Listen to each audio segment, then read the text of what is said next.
God the Holy Spirit. Amen. Please be seated. So it's almost been 2 decades since I arrived with Tiki, my canine companion, who was a rescue dog. I'd had him for just a couple of years before I arrived here. Tiki, I went to the rescue place very clear in my mind that I was going to get a small female dog with not much hair. And I got a large male dog with so much hair. Over the years, I could have made 14 sweaters if I'd had a spinning wheel. He was reliably trustworthy. And there are plenty of dogs out there. In some ways, the superpower that I identify with Tiki is not unique, I'm sure, to Tiki.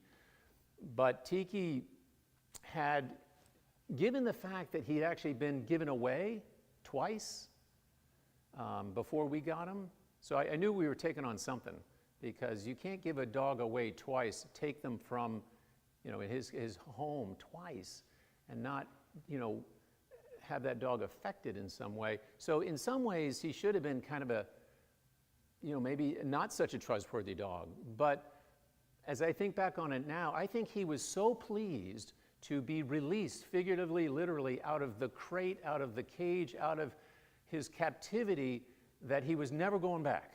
And so he brought forth his best. And he said, here I am. I'm out to play. I'm bringing my heart, and I'm not going back. And that was his attitude, so that I had no thoughts whatsoever of not bringing him everywhere I went.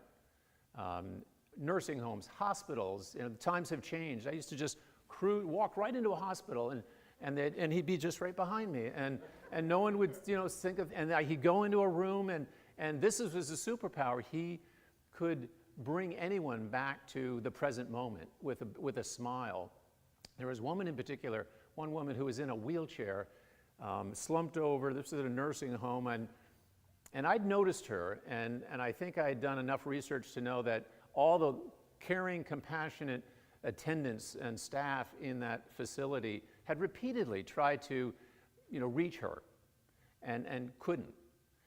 Tiki could. Tiki came in and, did the nose thing, and she kind of came to life, and she surfaced, and I think about where she was, and here's the picture I paint. She was in a place that's not unfamiliar to any of us, a place of withdrawal, a place that if you had to look at the wallpaper, it would be, here are my needs, here are my desires, here's my broken heart, my woes. It's this absorbed place of self-concern, and it doesn't have much hope.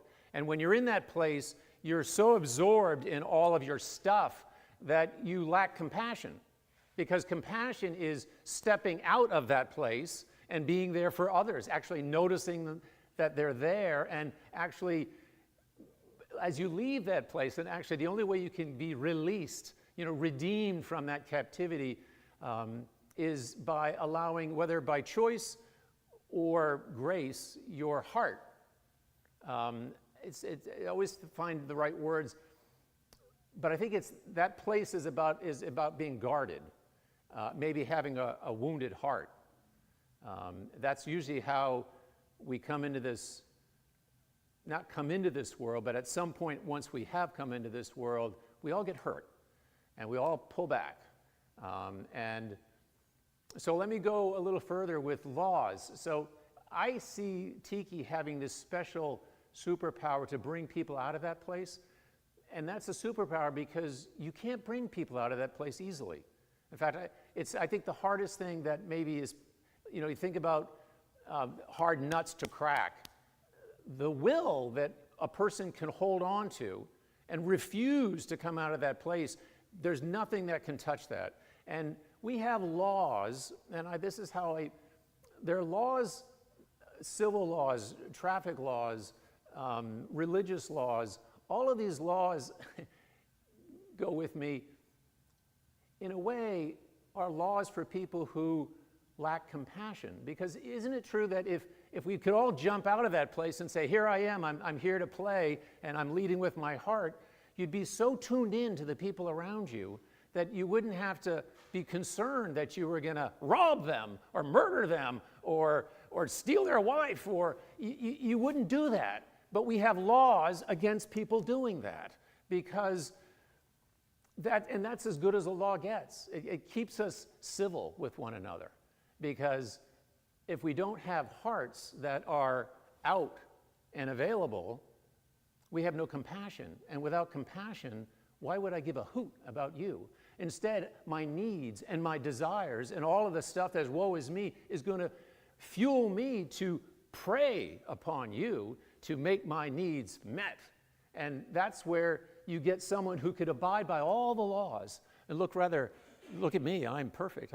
There's not a law that I have broken. And inside there'd be this unrepentant, this heart that is desperate and will do anything within the law to get what that person needs, and will feed on the people around them to get. So, but all of that goes away.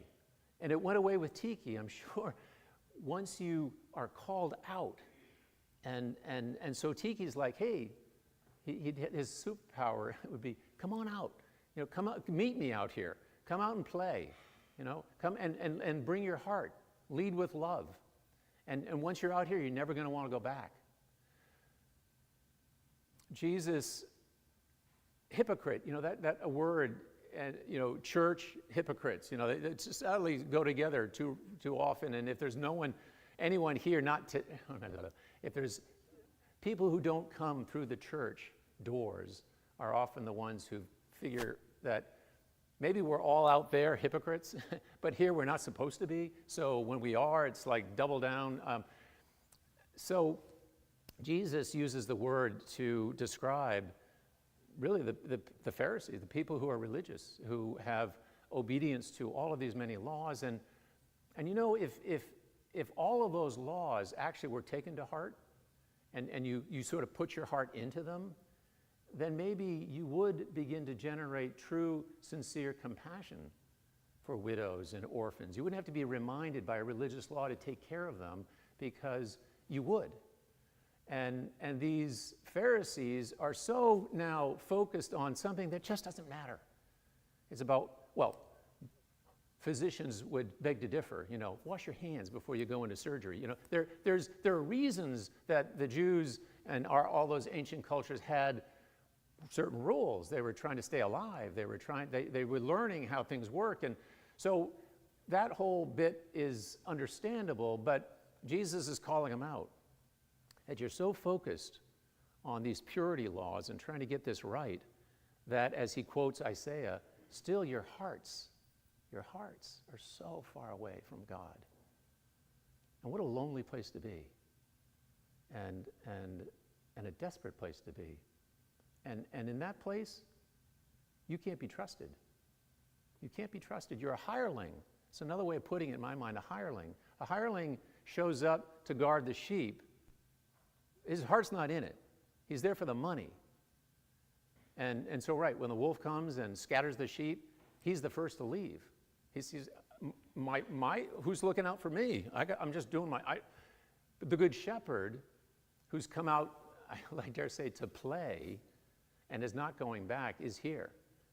And he's trustworthy, because once you're out and your heart is available, scary as it may be, and you begin to feel truly and awake to the world around you, there's no going back.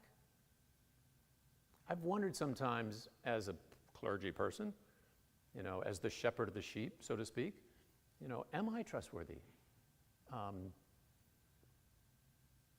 All right, so a little sidetrack that I did this morning. I wasn't planning to do it, but came up in our men's group.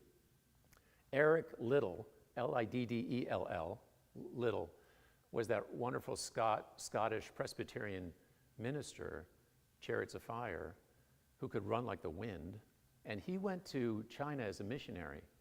And while he was there, the Japanese invaded China and much of Southeast Asia and put Eric into a concentration camp called Shantung Compound.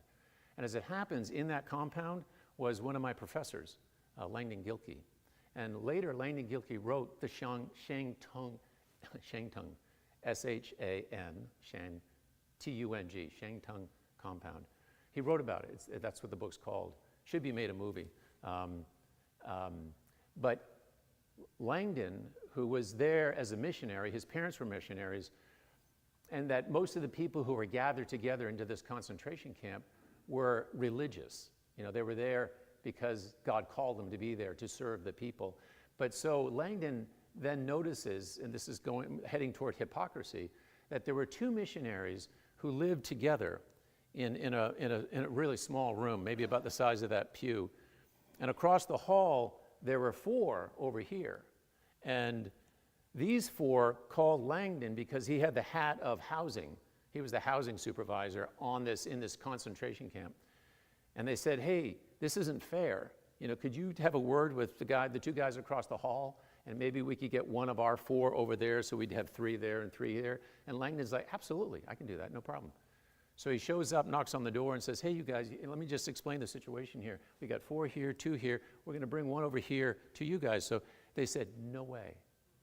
These were Christian missionaries, and no way. Not an ounce of compassion to these folks. They had a good thing going, and they were not going to give it up. And that was Langdon's understanding of original sin. I mean, he goes on as a neo-Orthodox theologian and uses that example to say, wow, we can get really deep-seated with our stuff. And so that deep-seatedness is about, you know, that person, those people, yet to have come out to play, yet to bring their hearts out. So